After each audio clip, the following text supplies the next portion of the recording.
Doctor Zakir Naik. Doctor Zakir Naik সারা দুনিয়াব্যাপী একজন Islamic scholar.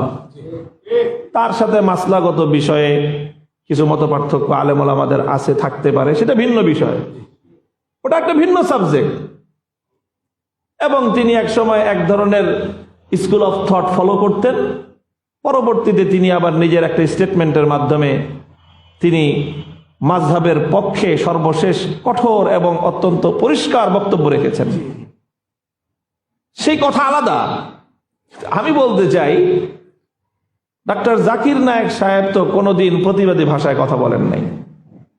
উনি তো সবসময় খুব শান্ত ভাষায়, যুক্তির ভাষায়, প্রমাণ দিয়েই কথা বলেন।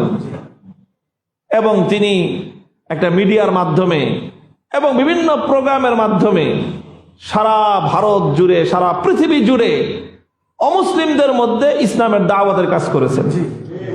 উনি যেহেতু দাওয়াতের কাজ করেছেন, এই জন্য ওনার ভাষা, ওনার বচন ভঙ্গি, ওনার কথা বলার ধরন সব দাওয়াতের।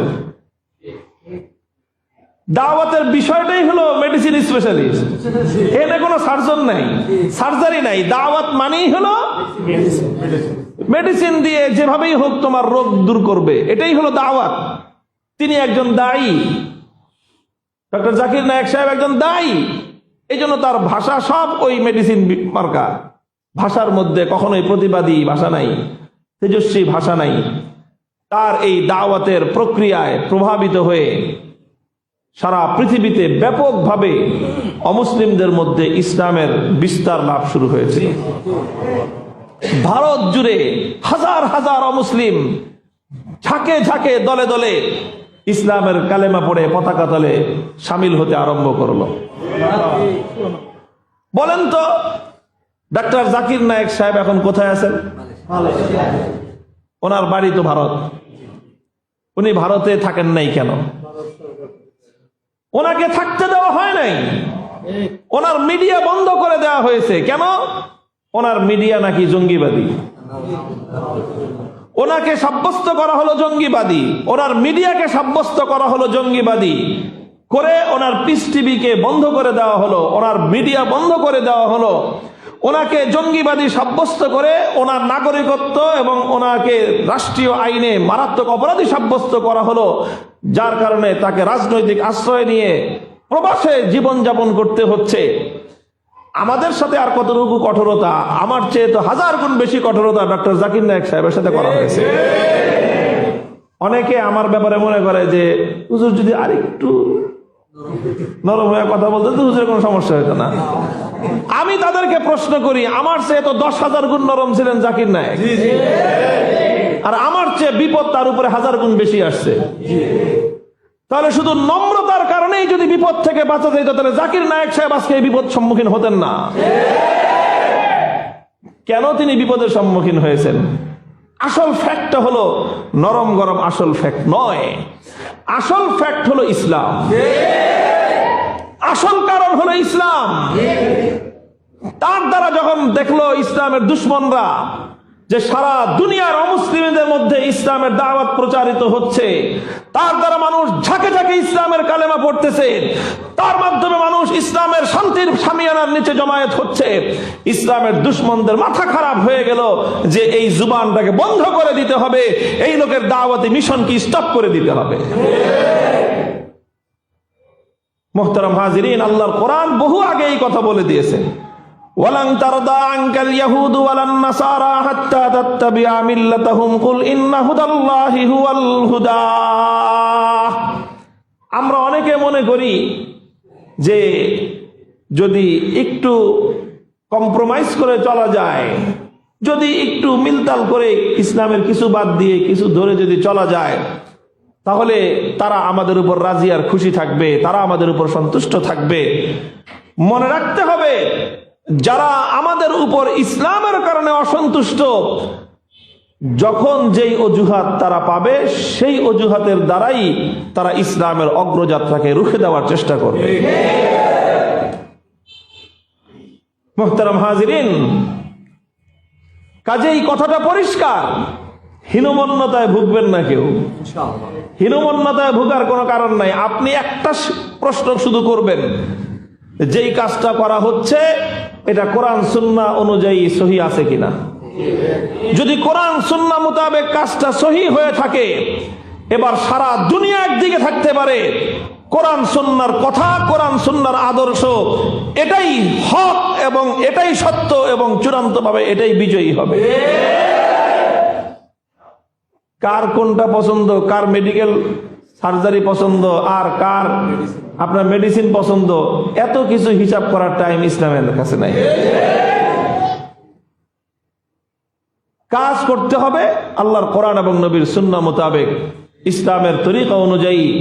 যখন দাওয়াতের কাজ করব তখন আমি দাওয়াতের নীতি অনুসরণ করব। যখন অন্যায়ের প্রতিবাদ করব তখন আমাকে অন্যায়ের প্রতিবাদের নীতি অনুসরণ করতে হবে এবং সেই নীতির অনুসরণ করেই আমাদেরকে কাজ করতে হবে। আল্লাহ পাক রব্বুল আলামিন তার দ্বীনকে দুনিয়াতে পাঠিয়েছেন শুধুমাত্র দাওয়াত দিয়ে সম্প্রসারিত করার জন্য নয়। কথাটা শুনেন, সর্বশেষ রিমেম্বার ইট, এই কথাটা খুব ভালো করে স্মরণ রাখবেন। আল্লাহ পাক তার দ্বীনকে দুনিয়াতে পাঠিয়েছেন শুধুমাত্র দাওয়াত দিয়ে সম্প্রসারিত করবার জন্য নয়। আল্লাহ পাক তার দুনিয়াতে তার দ্বীনকে পাঠিয়েছেন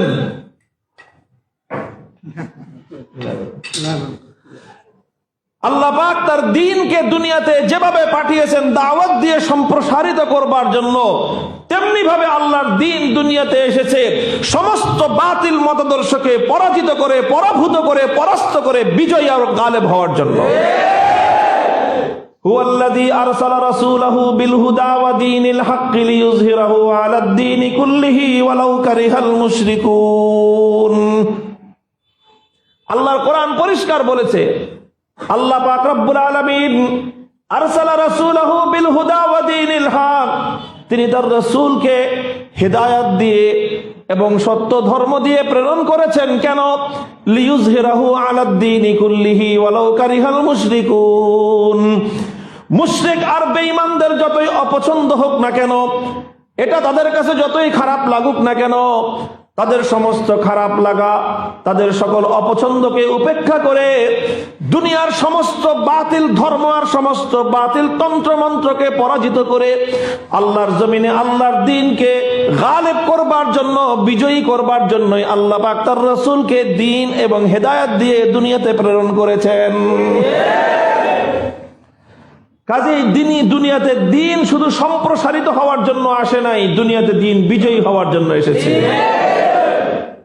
আপনি যদি সত্যিকার আল্লাহর দ্বীনকে ভালোবেসে থাকেন, তাহলে দ্বীনের সম্প্রসারণকে যেমন আপনাকে ভালোবাসতে হবে, দ্বীনের বিজয়কেও ভালোবাসতে হবে।